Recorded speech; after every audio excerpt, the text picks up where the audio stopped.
Something is happening in the land of the Golden Crown, and the air is vibrating with a tension that makes your heart race. Imagine a powerful elder, once respected, now dragged from her hiding place in a local market to face the king.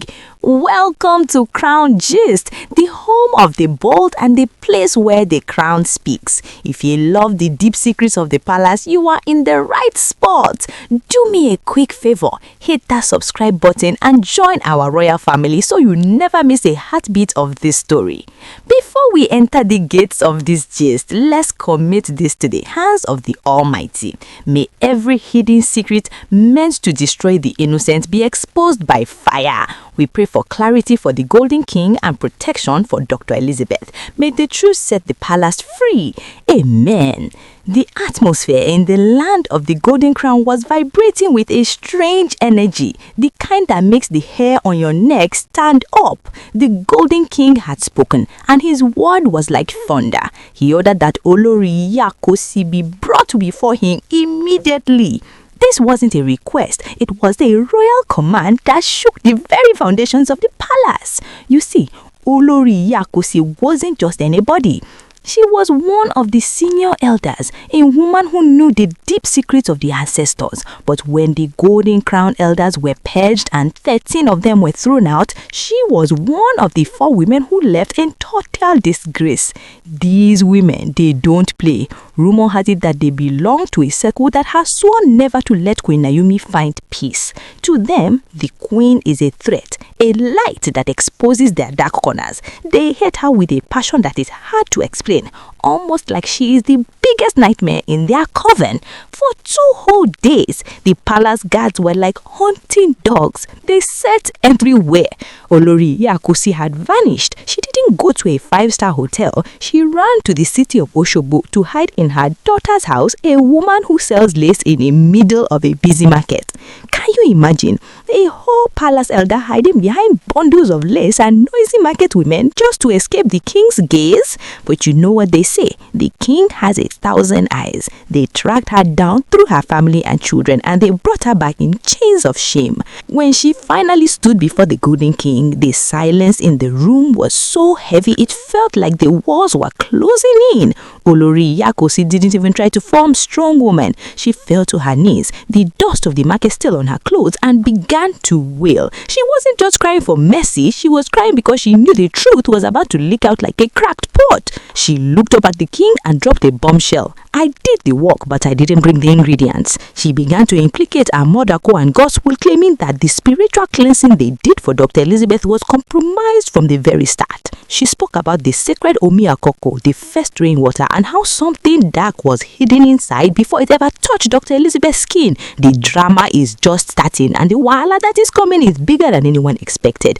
Everyone thought it was just a territorial battle for the palace, but now we are hearing it was a plan to dethrone the Golden King himself. The elder woman continued to shake as she spoke, her voice cracking under the weight of the king's presence. She claimed she was just a tool, a practitioner, kind nothing, right? But that the spiritual lock and key people are talking about didn't come from her hands. She insisted that if the king wanted the real truth, he had to look at those who provided the elements for the bath. The palace was in shock. How could a simple cleansing turn into a spiritual prison? The mystery of the lace-selling elder was only the beginning. The atmosphere in the palace shifted from heavy silence to a low, dangerous hum as Olori Iya Kosi continued her testimony. The Golden King sat motionless, his face like a carved mask, but his eyes were burning with a fire that could melt iron. You could feel the tension vibrating through the floorboards. It was a heavy, suffocating pressure that made everyone feel like the air had been sucked out of the room. Olori Iya Kosi wiped the sweat and tears from her face, her voice gaining a desperate strength. "My king," she cried out, "you know the laws of our fathers. You know that when we speak of Omi Akoko, we are not talking about common tap water or the water gathered from a rusty roof gutter. We are talking about the first rain that kisses the earth in a new month, the water of renewal, the water of divine mercy. It is a spiritual reset." She explained to the court that in the land of the Golden Crown, rain is seen as heaven speaking directly to the earth. It is associated with purity, with the breaking of stagnation, and the washing away of unseen spiritual doors. This was the medicine meant for Dr. Elizabeth. It was supposed to bring her fresh beginnings and clear her path. But as the story unfolded, it became clear that the mercy in that water had been tampered with. I was Reby, Olori Iya Kosi continued, her hands trembling as she mimicked the action of washing. But as an elder woman, I do not go to the gate to fetch the water myself. It was Amodako who brought the vessel.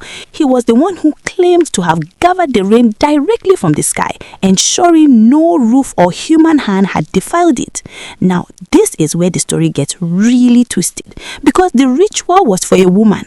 Amodako, being a man, could not step foot into the inner sanctuary where the cleansing was to take place. He had to hand over the sacred vessel at the threshold. And who was there to receive it? It was gospel. My crown gist friends and families. Can you picture the scene? Gospel, someone trusted within the palace walls, taking that heavy clay pot from Amadako in the shadows of the corridor. She carried it into the room where Dr. Elizabeth was prepared for the bath. But according to Olori Iya Kosi, the water wasn't pure. Olori Iya Kosi whispered, her voice sending chills through the listeners. I looked into the pot, and there, floating on the surface of the sacred ring, was a single dark thread, a black string that shouldn't have been there. My spirit jumped. I knew immediately that this was not part of the divine reset. I stopped everything. I called Gospel and pointed it to it. I told her, go back to the gate, show this to Amodako, ask him if this thread is meant to be here or if the water has been polluted. The palace was so quiet you could hear the heartbeat of the guards.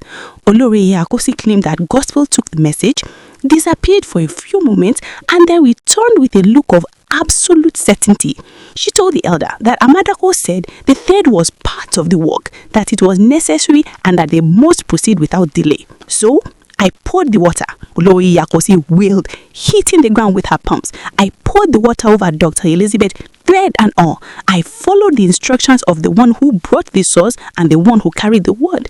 If that thread was a spiritual tie, if it was a knot used to lock her destiny, then I was only the hand that poured it. The art that planned it belongs to someone else. The Whahala in the palace has reached a level that is hard to describe. People are starting to look at Gospel with new eyes. Was she an innocent messenger, or was she the one who made sure the lock stayed in the water? And what about Amodako? Why would he insist on the thread being inside a vessel of pure red?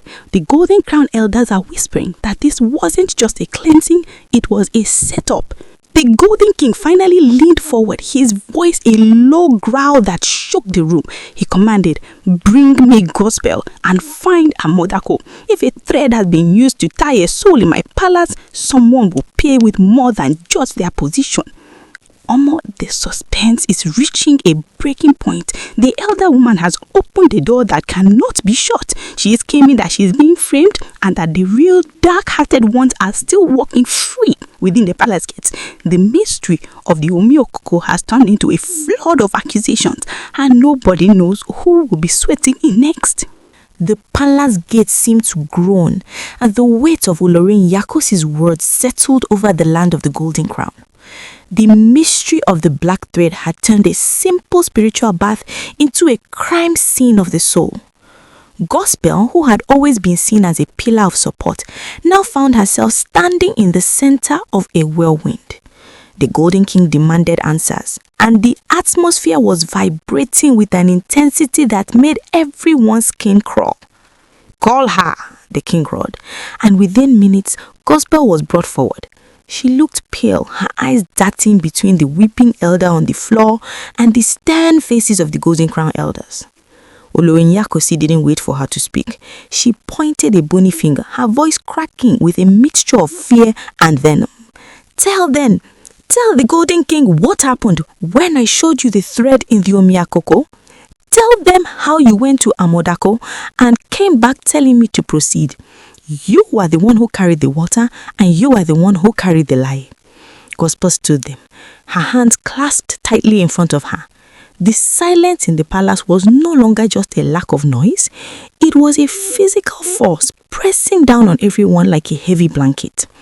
She took a deep breath, and for a moment it looked like she might collapse. but then she spoke. Her voice was small, but in that quiet room, it sounded like a bell.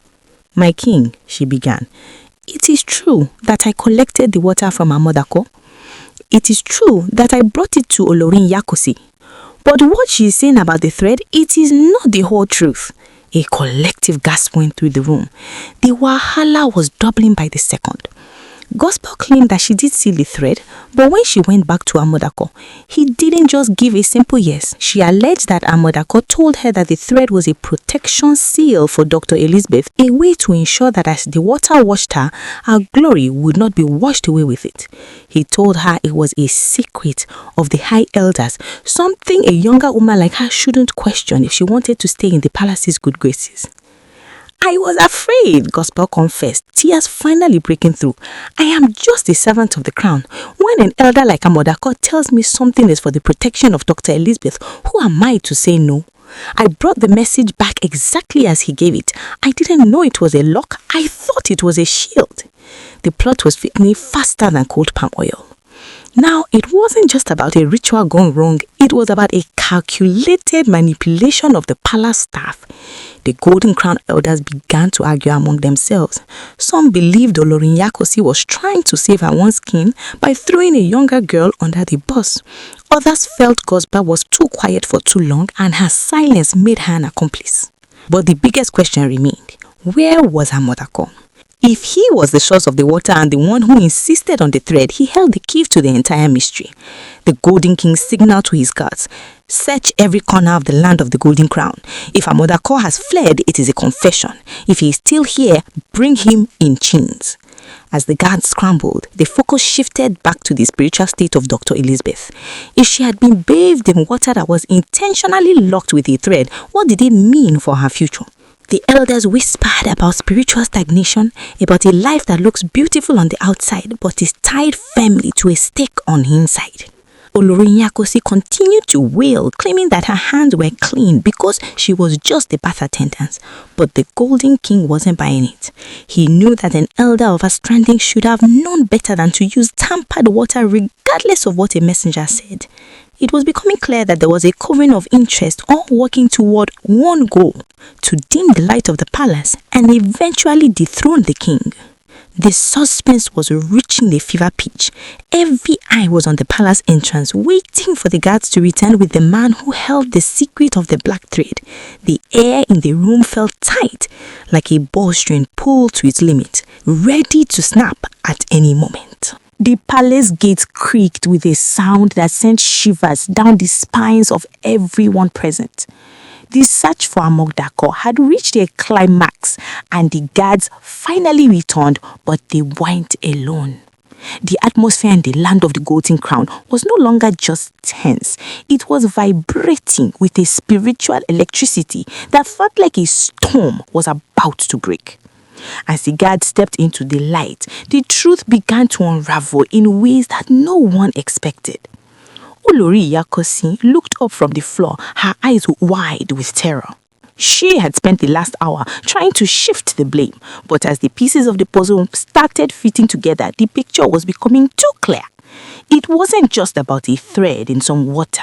It was about a deep-seated conspiracy to tie the glory of the palace into a knot that could never be untied.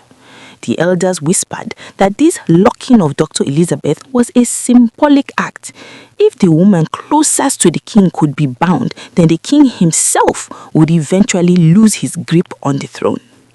My crown-gist friends and families, you need to understand the gravity of what was being revealed. The use of Omi Akoko is supposed to be a blessing, but in the hands of these people, they turned it into a weapon. They took the very thing meant for renewal and used it to cement stagnation.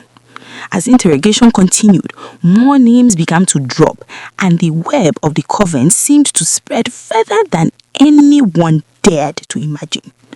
The Golden King sat in silence that was more terrifying than any shout.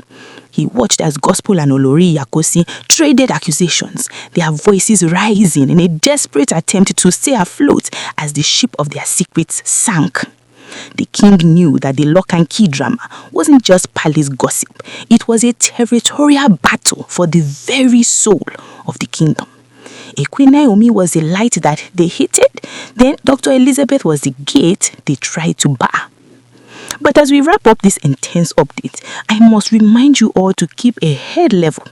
While the details coming out of the palace are shocking, we must remember that these are all alleged accounts and rumors making the rounds on social media. In this digital age, news travels faster than the truth, and stories can be seasoned with extra pepper before they reach our ears. Everything we have discussed today, the thread, the water, the secret market hiding place, should be seen as unverified information. We are here to bring you the gist as it flies, but please do not take these as absolute facts until the palace or the authorities give an official word. The Whahala is far from over, and the shadows in the land of the golden crown are still dancing. Who truly holds the key to the lock? Is there a way to untie the spiritual knot that has been tied? We will keep our eyes on the horizon and our ears to the ground to bring you every single update as it drops.